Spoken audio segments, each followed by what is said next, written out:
जय हिंद दोस्तों, आपका बहुत बहुत स्वागत है एक और नई वीडियो में। इस वीडियो में हम फिर से बात करने वाले हैं BANS 184। इससे पहले लगभग 3 वीडियो मैं इस पर बना चुका हूं, जिसमें कंप्लीट 2 गैस पेपर हमने इसमें डिस्कस कर चुके हैं। अगर आपने नहीं देखे तो नीचे डिस्क्रिप्शन में प्लेलिस्ट का लिंक है, वहां से आप उनको एक्सेस कर सकते हैं, देख लीजिएगा। इसके बाद अभी फ़िलहाल इस वीडियो को कंटिन्यू रखिएगा, क्योंकि बहुत ही इंपॉर्टेंट ये वीडियो होने वाली है। इसमें हम असाइनमेंट से रिलेटेड जो भी इंपॉर्टेंट क्वेश्चन हैं वो सभी यहाँ पर आपको कराने वाले हैं, जो हमें लगता है आपके एग्ज़ाम पॉइंट ऑफ व्यू से इंपॉर्टेंट है और आपके एग्ज़ाम में आने की संभावना उनकी ज़्यादा है। तो चलिए दोस्तों, आज की इस वीडियो को स्टार्ट करते हैं बिना देरी किए। अगर आपने चैनल को सब्सक्राइब नहीं किया है तो चैनल को सब्सक्राइब कर लीजिएगा। सब्सक्राइब बिल्कुल फ्री होता है, सिर्फ आपको रेड बटन पर प्रेस करना है, ठीक है। उसके बाद बेल आइकन को प्रेस कर दीजिए, जिससे कोई भी वीडियो मैं अपलोड करूं तो आप तक सीधे पहुंचे। इसके अलावा वीडियो को लाइक करें। जिस तरह का आपको फीडबैक देना है, अच्छा, अगर आपको पसंद आई हो वीडियो तो उसको अच्छा बताएं, ठीक है। अगर आप फीडबैक देना चाहते हैं तो नीचे कमेंट बॉक्स में ज़रूर दें। इसके अलावा वीडियो को लाइक करें अपने सभी फ्रेंड्स के साथ जो आपकी इस सब्जेक्ट की तैयारी कर रहे हैं, जो इस सब्जेक्ट का जिनका एग्ज़ाम है, सभी फ्रेंड्स के साथ इस वीडियो को शेयर करें। काफ़ी हेल्पफुल ये वीडियो होने वाली है। चलिए वीडियो में आगे बढ़ते हैं और इस क्वेश्चन को डिस्कस करते हैं। यहाँ पर देखिए, मैंने यहाँ पर एक पूरा जो असाइनमेंट क्वेश्चन पेपर है वो यहाँ पर सबसे पहले लगा दिया है। इसमें बहुत सारे क्वेश्चन हैं, लेकिन सभी क्वेश्चन नीचे आपको नहीं मिलेंगे PDF में, क्योंकि कुछ इंपॉर्टेंट क्वेश्चन ही मैंने कराए हैं। अगर आपको लगता है कि कोई इंपॉर्टेंट क्वेश्चन छूट गया है तो आप उसको देख लीजिएगा। बाकी इस वीडियो में महामारी विज्ञान ये वाला क्वेश्चन कराया है। भारत में विभिन्न स्वास्थ्य देखभाल सेवाएं, ये तो शायद नहीं है। ये मुझे लगता है इम्पोर्टेंट है, अगर आप देखोगे तो अच्छा रहेगा, इसको आप देख लेना। बाकी ये भी करा दिया है, ये भी इसी वीडियो में है, ठीक है। ये सब चीज़ें इसी वीडियो में आपको मिलेंगी। महामारी और ये शायद नहीं है। संक्रामक रोग ऑलरेडी मैं करा चुका हूँ पिछले गैस पेपर में, ठीक है। इसको इस वीडियो में करेंगे। पर्यावरणीय स्वास्थ्य इसमें है, और बाकी और चीज़ें आपको कुछ जो बहुत ही ज़्यादा महत्वपूर्ण चीज़ें हैं वो सभी गैस पेपर में आपको पता है, सभी गैस पेपर में मिल जाती हैं। तो 2 गैस पेपर मैंने कराए हैं, एक नहीं 2 कराए हैं, उनको आप देख लीजिएगा। बाकी इस वीडियो को देखते हैं। चलिए इसको स्टार्ट करते हैं और आगे बढ़ते हैं। यहाँ से आपका स्टार्ट है। चलिए स्टार्ट करते हैं इसको, देखते हैं कि आज की इसमें क्या बातचीत है। सार्वजनिक स्वास्थ्य क्या है? कोविड-19 के प्रबंधन में इसके महत्व पर संक्षेप में चर्चा कीजिए। देखिए, आपके सीधे असाइनमेंट से लिए गया है। जब असाइनमेंट में कोई चीज़ें आती हैं तो उसकी संभावना बहुत ज़्यादा होती है आपके एग्ज़ाम में आने की, और एग्ज़ाम में आने की संभावना इसकी है क्योंकि इसमें कोविड-19 से संबंधित चीज़ें हैं। साथ ही सार्वजनिक स्वास्थ्य, सीधा आपका सब्जेक्ट का जो टाइटल है वो सार्वजनिक स्वास्थ्य ही है, तो उसको भी आपको देखना है। सार्वजनिक स्वास्थ्य शब्द को 2 अलग अलग शब्दों से मिलाकर बनाया गया है, ठीक है। एक तो सार्वजनिक और एक स्वास्थ्य। देखिए, सार्वजनिक का शब्द आपको मतलब पता है, पब्लिक। पब्लिक यानी कि नागरिक, नगरपालिका, मुक्त, खुला, व्यक्ति, इस तरीके की इसमें बातचीत हम ले सकते हैं। समुदाय से इसको जोड़कर देख सकते हैं।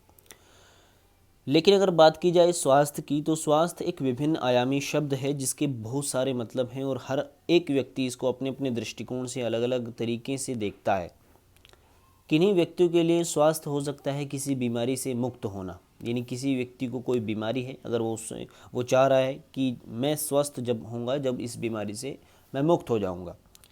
किन्हीं व्यक्तियों के लिए निरोग जीवन, या बिना रोग के कहें कि बिना रोग कोई भी रोग उस व्यक्ति को नहीं है, तो ऐसे में उसके लिए हो सकता है कि वो स्वस्थ हो।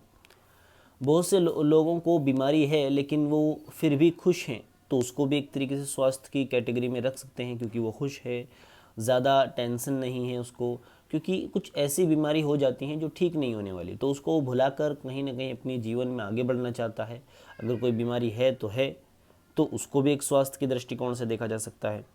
यदि कोई व्यक्ति स्वस्थ तो है, वैसे कोई उसको बीमारी नहीं है, लेकिन मस्तिष्क रूप से उसकी कोई समस्या है, और मस्तिष्क रूप से वो तनाव में रहता है, तनावग्रस्त रहता है, चिंताग्रस्त रहता है, तो कहीं ना कहीं उसको स्वस्थ कहना या उसको स्वस्थ नहीं कहा जा सकता।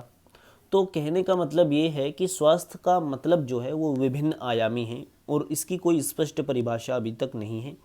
कुछ ऐसे संस्थान हैं जिन्होंने इसकी परिभाषा थोड़ी बहुत बताई है, लेकिन स्पष्ट इसको नहीं पूरा किया जा सकता, क्योंकि ये अलग अलग लोगों के द्वारा, अलग अलग व्यक्तियों के दृष्टिकोण के माध्यम से इसको अलग अलग तरीके से देखा जाता है। विश्व स्वास्थ्य संगठन जो है 2018 के अनुसार उसने एक परिभाषा इसमें बताई गई, स्वास्थ्य को अर्थ बताने की कोशिश की।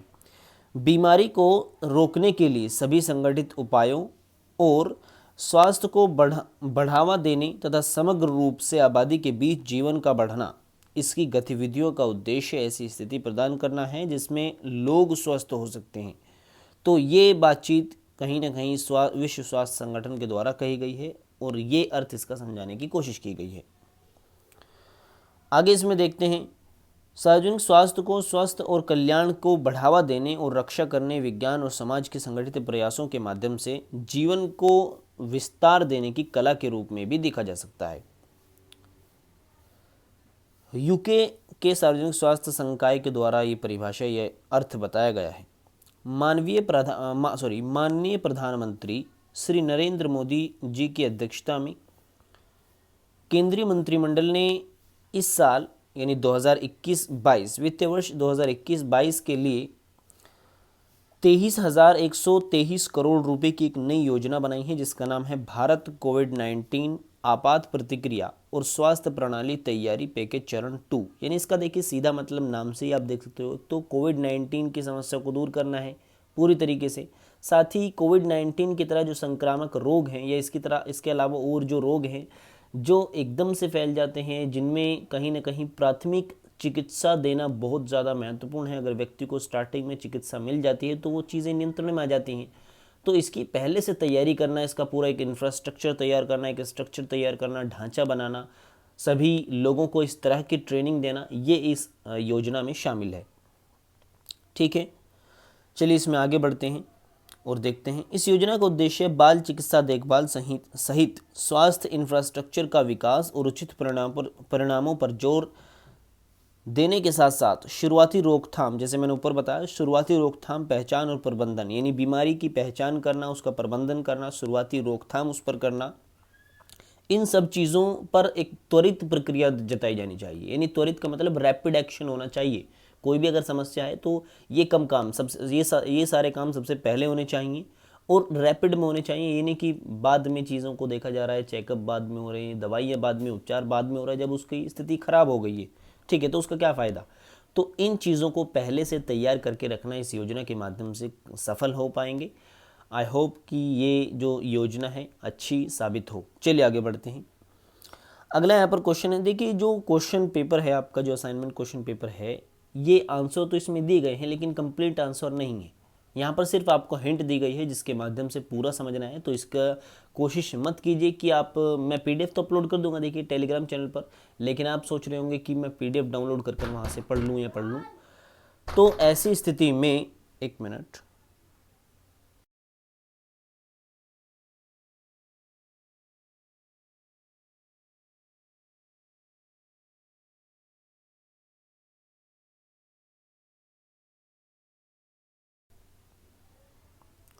ठीक है, चलिए यहाँ पर अगला क्वेश्चन स्टार्ट करते हैं। पर्यावरणीय स्वास्थ्य को परिभाषित कीजिए। मानव स्वास्थ्य पर पानी के जैविक, रासायनिक और भौतिक कारकों पर का प्रभाव पर चर्चा कीजिए। यानी मानव के स्वास्थ्य पर जैविक, रासायनिक, भौतिक कारक जो है पानी के, उन पर कहीं ना कहीं चर्चा करनी है। देखिए आपको बता दूं, पानी एक बहुत बड़ी समस्या है। जो पानी का प्रदूषण है, जल प्रदूषण है, बहुत बड़ी समस्या है। पीछे भी हमने गेस्ट पेपर में उसको डिस्कस किया है, क्योंकि जो लोगों की पहुंच है स्वच्छ पानी तक, वो कहीं ना कहीं घटती जा रही है। क्यों? क्योंकि प्रदूषण लगातार नहरों में, नदियों में, तालाबों में आ रहा है और ऐसे में लोगों को स्वच्छ पानी नहीं मिल पा रहा। बहुत से ऐसे गांव अब भी हैं, 21st सेंचुरी में हम चल रहे हैं, आज़ादी के बाद इतने साल बीत चुके हैं, लेकिन फिर भी भारत के बहुत से ऐसे गांव हैं जहां पर पानी का लेवल बिल्कुल ऐसा है जो पीने योग्य बिल्कुल भी नहीं है, लेकिन फिर भी वहां के लोग उसको इस्तेमाल कर रहे हैं। क्यों? क्योंकि पानी है ही नहीं उसके अलावा, और सरकार वहां पर ध्यान नहीं दे पा रही। क्योंकि कहीं ना कहीं कठिन हो जाता है सरकार के लिए भी ऐसे क्षेत्रों में ध्यान देना, ऐसे रूरल एरियाज़ पर जाकर ध्यान देना। तो इसमें हम सरकार की गलती निकालें या इंफ्रास्ट्रक्चर की गलती निकालें, इस बारे में हम चर्चा नहीं करेंगे, वो एक अलग मुद्दा है। ठीक है। मेरिम वेबस्टर डिक्शनरी के अनुसार पर्यावरण को परिभाषित किया गया है। देखिए, पर्यावरण का परिभाषा जो है मैं आपको ऐसे ही बता देता हूँ। पर्यावरण की परिभाषा है आपका आसपास का सभी आवरण। आपके आसपास जो भी चीज़ें हैं वो सभी आपके पर्यावरण में ही आती हैं। ठीक है, वो सभी आपके आवरण में ही आती हैं। तो पर्यावरण का मतलब यही है, जलवायु, मिट्टी और सभी तरह के जीव, ये सभी पर्यावरण में आते हैं। भौतिक, रासायनिक, जैविक कारक भी इनको बोल सकते हैं। ठीक है, तो ये सब चीज़ें पर्यावरण में आती हैं। तो ये तो हुआ पर्यावरण स्वास्थ्य को परिभाषित करना। तो पर्यावरण स्वास्थ्य क्या है, देखते हैं आइए। दूसरी ओर स्वास्थ्य की व्याख्या विभिन्न तरीकों से की जा सकती है। जैसे हमने ऊपर देखा, स्वास्थ्य की अब तक कोई सटीक परिभाषा नहीं है और सही यही अवधारणा को जटिल बनाती है कि इसकी कोई परिभाषा नहीं है। जिसकी चीज़ की कोई परिभाषा ही नहीं होगी, जिसका स्पष्ट अर्थ ही नहीं लोगों को पता होगा, तो उसका क्या एक अवधारणा बन पाएगी।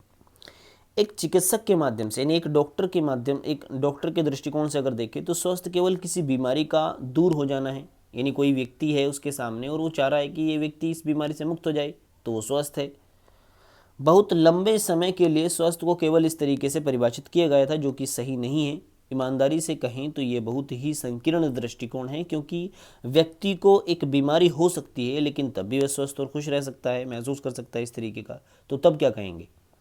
जल जनित रोग भारत और कई अन्य विकासशील देशों में बीमारी और रोग के मुख्य कारक हैं। सुरक्षित पौष्टिक पानी रोगजनक रासायनिक पदार्थों से मुक्त है और स्वाद के लिए भी सुखद है। यानी सुरक्षित पानी जो है, पौष्टिक पानी जो है, स्वच्छ पानी जो है, वो एक तो रोगजनकों रासायनिक पदार्थों से मुक्त है, यानी जहाँ पर रोग पनपता है वहाँ से मुक्त है। ठीक है, जो बैक्टीरिया रोग को पैदा करते हैं वो वहाँ पर नहीं होंगे।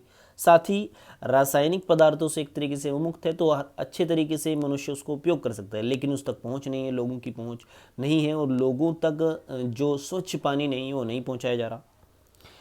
लेकिन औद्योगिक निर्वहन, शहरीकरण, प्रदूषण के कृषि स्रोत और नगर निगम के सीवेज के पानी जैसी मानवीय गतिविधियों के कारण खपत के लिए प्रदूषण और असुरक्षित हो जाता है।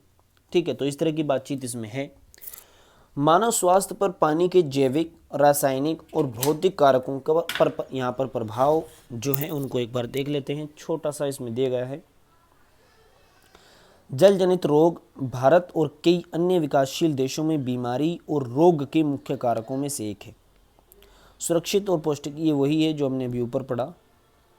तो इतना आपको समझ लेना है कि जो पानी है वो एक बहुत बड़ी समस्या है, पानी प्रदूषण, जल प्रदूषण, क्योंकि पानी के कारण ही जो चीज़ें हैं वो हम तक पहुंचती हैं। यदि कोई चीज़ें, कोई पोल्यूशन, कोई पार्टिकल्स जो पोल्यूटेंट है, जिसको प्रदूषण का कारक बोलते हैं, कोई पोल्यूटेंट है वो पानी में है, अगर वो खेतों में जाएगा तो फिर वो खेतों से फसल में आ जाएगा और फसलों से फिर व्यक्ति तक आने में उसको टाइम नहीं लगेगा, आपको पता है। ठीक है, इसके अलावा कोई पानी में प्रदूषण, पोल्यूटेंट, वहाँ से वो मछली में जाएगा, मछली से मनुष्य में आने में उसको फिर से टाइम नहीं लगेगा। तो इस तरह की चीज़ें हैं जो मनुष्य तक पहुँचती हैं और मनुष्य को कहीं ना कहीं नुकसान पहुँचाती हैं, रोग फैलाती हैं। ठीक है, न सिर्फ मनुष्य को, ये अन्य जीवों को भी बहुत बड़ी मात्रा में कहीं ना कहीं नुकसान पहुँचाती हैं। तो इन पर ध्यान देना ज़रूरी है। चलिए आगे बढ़ते हैं। इसी में अगला जो क्वेश्चन है वो है, वैश्वीकरण और स्वास्थ्य पर इसके क्या प्रभाव पड़े हैं। वैश्वीकरण पर स्वास्थ्य के क्या प्रभाव पड़े हैं, ये आपका क्वेश्चन है। वैश्वीकरण ने देशों के बीच व्यापार संबंधों और आंदोलनों पर प्रभाव डाला है। अंतर्राष्ट्रीय संगठन की मध्यस्थता के माध्यम से नए बाजारों, तकनीक विकास और समझौते और देशों के बीच सहयोग की खोज इस प्रक्रिया को एक वास्तविकता बनाती है। वैश्वीकरण के जो कारण हैं यहाँ पर और अच्छे से हम देखेंगे, सीधे पॉइंट पर आते हैं। हालांकि वैश्वीकरण दुनिया में कुछ विशिष्ट चिंताएं जिनका स्वास्थ्य पर प्रत्यक्ष अप्रत्यक्ष प्रभाव पड़ता है वो इस तरीके की हैं। देखिए यहाँ पर देखते हैं। एक तो खाद्य सुरक्षा, इसको हम पॉजिटिव पॉइंट में ले सकते हैं, क्योंकि खाद्य सुरक्षा अब कहीं ना कहीं सही है, क्योंकि जिन क्षेत्रों तक पहले खाद्य नहीं पहुंच पाता था या जहां पर खाद्य की आपूर्ति नहीं थी, वो अब बाहरी क्षेत्रों से खरीद कर अपने क्षेत्र में खाद्य की आपूर्ति कर सकते हैं। तो इसको एक अच्छे पॉजिटिव पॉइंट में हम ले सकते हैं। ठीक है, चलिए इसी में आगे देखते हैं पर्यावरण गिरावट और स्वास्थ्य पर इसका प्रभाव क्या है। तो कहीं ना कहीं पर्यावरण की गिरावट आपको पता है, वैश्वीकरण के कारण जब आधुनिकीकरण में मनुष्य लगा है, विकास के पथ पर मनुष्य लगा है और विकास चीज़ों को विकास की दृष्टि से देख रहा है, सिर्फ सतत विकास के अगर दृष्टि से देखें तो पर्यावरण को कहीं ना कहीं नुकसान जो है हम कम पहुंचाएं, लेकिन मनुष्य देख रहा है सीधा विकास हो, जीडीपी बढ़े, इस तरह की चीज़ हो, तो कहीं ना कहीं पर्यावरण को जो उसका नुकसान भुगतना पड़ रहा है बहुत ज़्यादा, पर्यावरण को बहुत ज़्यादा नुकसान हो रहा है। जिस दर से पर्यावरण अपने आप को ठीक करता है उससे काफ़ी ज़्यादा मात्रा में हम उसको ख़राब कर रहे हैं। तो ऐसे में पर्यावरण पर इसका क्या प्रभाव आपको बताने की इसमें ज़रूरत नहीं है। ड्रग्स तक लोगों की पहुंच अब आसान हो गई है। जो लोग ड्रग्स कंज्यूम करते हैं, जो लोग इसको बेचते हैं, उन लोगों की उस चीज़ तक जो पहुंच है वो बहुत ज़्यादा बढ़ गई है और अब आसानी से लोग इनको ख़रीद सकते हैं। तो कहीं ना कहीं हमारा यूथ खतरे में है। ठीक है, स्वास्थ्य देखभाल सेवाएं उपलब्ध हैं, एक पॉजिटिव पॉइंट में हम इसको ले सकते हैं, क्योंकि स्वास्थ्य देखभाल सेवाएं अब बहुत बड़ी मात्रा में उपलब्ध हैं। किसी व्यक्ति को अगर यहाँ पर अच्छा इलाज नहीं मिल पा रहा है, वो अपने इलाज से संतुष्ट नहीं है, तो बाहर जाकर वो इलाज करा सकता है, अलग देश में, अलग राज्य में, अलग क्षेत्र में।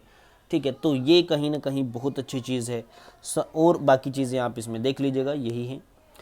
अगला देखते हैं, भारत के स्वास्थ्य क्षेत्र में गैर सरकारी संगठन जो एनजीओ होते हैं उनकी ऊपर यहाँ पर चर्चा करनी है। तो देखिए, संघीय और राज्य सरकारों के अलावा अन्य हितधारक हैं जो लोगों की स्वास्थ्य स्थिति को बेहतर बनाने और विकास जैसे कार्यों में काम कर रहे हैं। गैर सरकारी संगठन समाज के सबसे वंचित वर्गों तक पहुंचने में महत्वपूर्ण भूमिका निभाते हैं। गैर सरकारी संगठनों का मानव कल्याण के संवर्धन में सक्रिय भागीदारी का लंबा इतिहास रहा है। विशेष रूप से एनजीओ समुदाय और सरकार के बीच महत्वपूर्ण संबंध प्रदान करते हैं। एनजीओ देखिए जो होते हैं वो गैर सरकारी संगठन होते हैं, उसमें किसी भी तरीके से सरकार का ज़्यादा इंटरफेयर नहीं रहता और वो कहीं ना कहीं समुदाय को, आम नागरिकों की समस्याओं को, उनकी परेशानियों को, उनकी स्थिति को सरकार के सामने रखने में या सरकार से जोड़ने में कहीं ना कहीं महत्वपूर्ण भूमिका निभाते हैं और सरकार और समुदाय के बीच एक अच्छा समन्वय बनाते हैं। ठीक है, तो इस प्रकार गैर सरकारी संगठन जो होते हैं, एनजीओ होते हैं, बहुत ही महत्वपूर्ण भूमिका निभाते हैं। कुछ बड़े स्तर के एनजीओज भी हैं जो पर्यावरण के संरक्षण में काम कर रहे हैं। कुछ ऐसे यानी इनका मुद्दा अलग अलग हो सकता है। कोई विकास के पथ पर कार्य करते हैं, जिन्हें लगता है कि शिक्षा के क्षेत्र में कुछ करना चाहिए, तो शिक्षा तक लोगों की पहुंच कराते हैं, पहुंच का ज़रिया बनते हैं। आपने देखा भी होगा जो एनजीओज़ होते हैं वो रूरल एरियाज़ तक जाकर लोगों की हेल्प करते हैं, उन तक चीज़ों को पहुंचाते हैं। अगर स्वास्थ्य संबंधी चीज़ें हैं उनको वहाँ पर दवाइयाँ या इस तरह की चीज़ें पहुंचाते हैं। ठीक है, तो एनजीओज़ कहीं ना कहीं एक अच्छा चीज़ है और ये एक बहुत ही महत्वपूर्ण चीज़ है। गैर सरकारी संगठनों को समझें तो गैर सरकारी संगठनों को दुनिया भर में विभिन्न नामों से अलग अलग तरीके से बुलाया जाता है, जिसमें तीसरे क्षेत्र के संगठन इनको कहा जाता है, गैर लाभकारी संगठन इनको कहा जाता है, क्योंकि इनका कोई लाभ नहीं होता, कोई स्वार्थ नहीं होता, ये फ्री ऑफ कॉस्ट सभी चीज़ें अपनी सर्विस मुहैया कराते हैं। स्वैच्छिक संगठन है क्योंकि अपनी इच्छा से चलते हैं। धर्मार्थ संगठन और समुदाय संगठन आधारित संगठन इनको बोलते हैं। भारत में उन्हें अक्सर लाभ के लिए संसाधनों के रूप में नहीं बुलाया जाता और आधिकारिक तौर पर एक संगठन के रूप में परिभाषित किया जाता है। तो इस तरह की चीज़ें इसमें हैं। बाकी इनकी अगर कुछ विशेषताएं देखें तो गैर लाभकारी हैं और कानून या रिवाज द्वारा उन लोगों के लिए कोई विषय अधिवेश वितरित नहीं किया जाता जो उन्हें उत्पन्न या नियंत्रित करते हैं। साथ ही सरकार से संस्थागत रूप से अलग होते हैं, स्वशासी होते हैं, प्रकृति में गैर अनिवार्य हैं, यानी जब तक ये बने रहेंगे, इनकी अपनी इच्छा है, तब जब ये चाहें अलग हो सकते हैं या इसको बंद कर सकते हैं। कोई अनिवार्य चीज़ें इनके ऊपर नहीं है कि काम इनको करना ही है। वो अपनी इच्छा से हेल्प कर रहे हैं, लोगों को सोशल वर्क कर रहे हैं तब तक जब तक उनकी इच्छा है। ठीक है, तो इस तरह की बातचीत इसमें क्वेश्चन पेपर में है। बाकी आई होप कि ये चीज़ें आपको समझ में आ गई होंगी। कुछ ये क्वेश्चन हैं महामारी विज्ञान और नीचे भी 2-3 क्वेश्चन हैं, आपको इनको देख लेना है खुद से। लिंक आपको पीडीएफ का डिस्क्रिप्शन में दे दिया जाएगा टेलीग्राम का, वहाँ से आप टेलीग्राम पर जाइए और इसको डाउनलोड कर सकते हो। लेकिन उससे पहले मैं आपको एक और चीज़ बताना चाहूँगा कि मैंने पहले ही बताया था, इससे पहले मैंने 2 question paper, 2 guest paper already कराए हैं जिनको अच्छे से मैंने डिस्कस किया है, जिसमें लगभग 10-15 क्वेश्चन और हैं। अगर उनको आपने नहीं देखा अभी तक तो नीचे डिस्क्रिप्शन में प्लेलिस्ट का लिंक है, उसको वहाँ पर आप जाकर प्लेलिस्ट को वॉच कीजिएगा। 3-4 वीडियो हैं और बहुत ज़्यादा हेल्पफुल होने वाली है सभी चीज़ें। तो मिलते हैं अगले वीडियो में, तब तक के लिए goodbye, thanks for watching this video.